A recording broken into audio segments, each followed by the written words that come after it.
Magandang araw sa inyo mga tol. Welcome to my channel.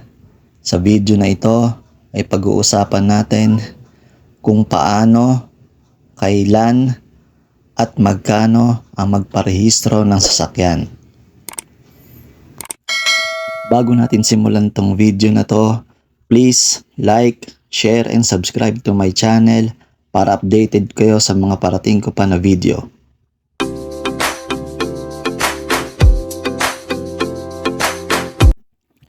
Good morning mga tol. Ngayong araw ay samahan nyo ako magparehistro ng sasakyan.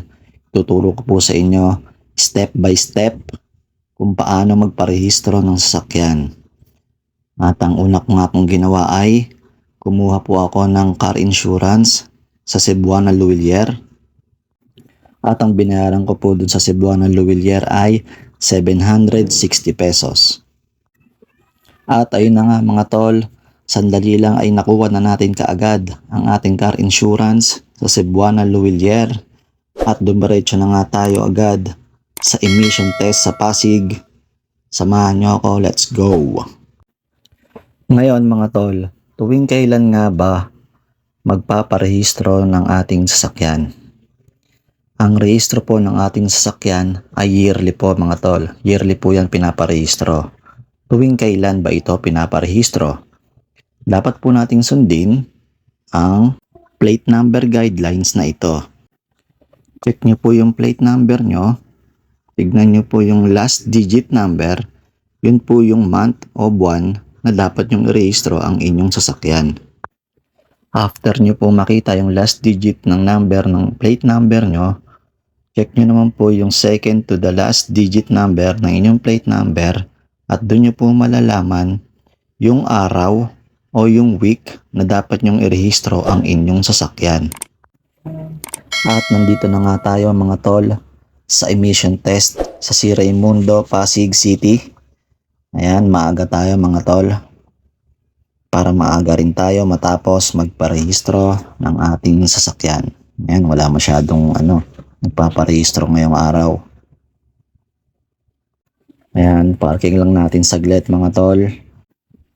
At pag-park natin mga tol, syempre agad nating ibinigay ang ating Xerox na ORCR para ma-process na ang ating emission test.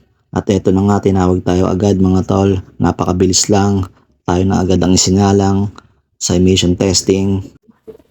At nagbayad na nga tayo dito mga tol. Ang binayaran natin sa emission testing ay 500 pesos. At pagkatapos nga nating magpa-emission test mga tol, ay dumiretso na tayo agad dito sa LTO Kapitolyo, Pasig. At ito na nga tayo mga tol, hanap lang tayo ng paparkingan para makapagsimula na ng inspection ng ating sasakyan. At nandito na nga tayo mga tol sa inspection area. Ibinigay na nga natin ang ating ORCR na Xerox at ang ating emission test, pati na rin ang ating car insurance. At pagkatapos mo sa inspection area mga tol, ay dumiretso ka na sa customer service ng LTO. At after mo sa customer service ng LTO, diretso ka naman sa MB inspection para sa data information ng iyong sakyan.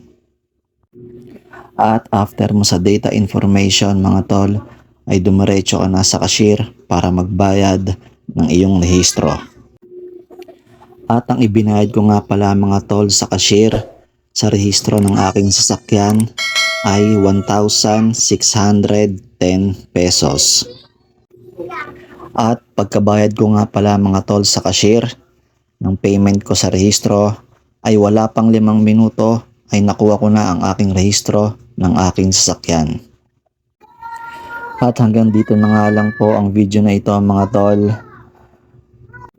Sana nagustuhan niyo pang video na to, and please like, share and subscribe to my channel para updated po kayo sa mga parating ko pa na video. At ilalagay ko nga pala yung link ng mga video na ito mga tol dito sa description. Silipin nyo yan lahat. Maraming salamat po sa inyong panonood. Ivan TV, Keep Safe and Drive Safe.